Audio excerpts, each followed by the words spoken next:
अस्सलामुअलैकुम नाजरीन, Urdu TV channel में खुश आमदीद।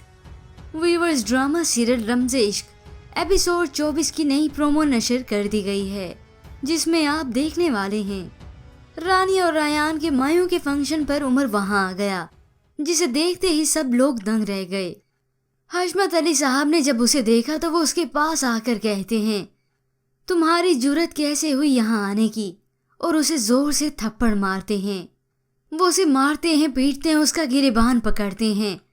तो उमर कहता है, रोशनी तुम तो बड़े अब्बा को समझाओ। वो उसे फिर से मारते हुए कहते हैं, खबरदार जो अपनी नापाक जबान से रोशनी का नाम लिया, चले जाओ यहाँ से। पर इस सब के बाद रोशनी बहुत डर सी गई है। वो रेयान से कहती है, मुझे बहुत डर लग रहा है रेयान। तो रेयान उसे तसल्ली देते हुए कहता है, उमर आ गया है ना, अब मैं दादाजी को सब कुछ बता दूंगा, तुम देखना सब कुछ ठीक हो जाएगा। मगर रोशनी अपना सर नफी में हिलाती है और आखिरकार रेयान की शादी का दिन भी आ गया। रेयान दूल्हा बने स्टेज की जानिब जा रहा है, मगर रोशनी बेबस बने उसे और वो रोशनी को देखता है। शादी के इस मौके पर रानी की खुशी की कोई इंतहा ही नहीं होती। वो बड़ी खुशी से दुल्हन बने बैठी है कि आखिरकार मैं अपने मकसद में कामयाब होने जा रही हूँ।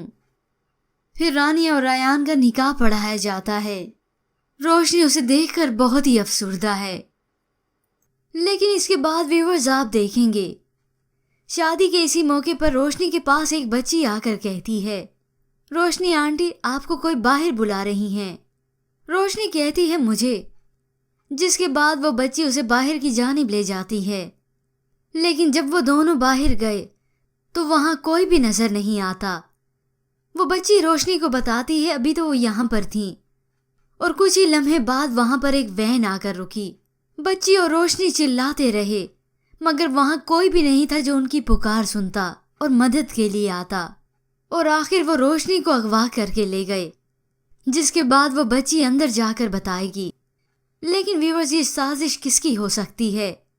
क्या ये रानिया की एक और चाल है, या फिर इसमें है उमर का हाथ? इसके मुतालिक हमें अपनी कीमती राय ज़रूर दीजिएगा। मज़ीद ड्रामा प्रोमो के लिए आप देखते रहिए उर्दू टीवी।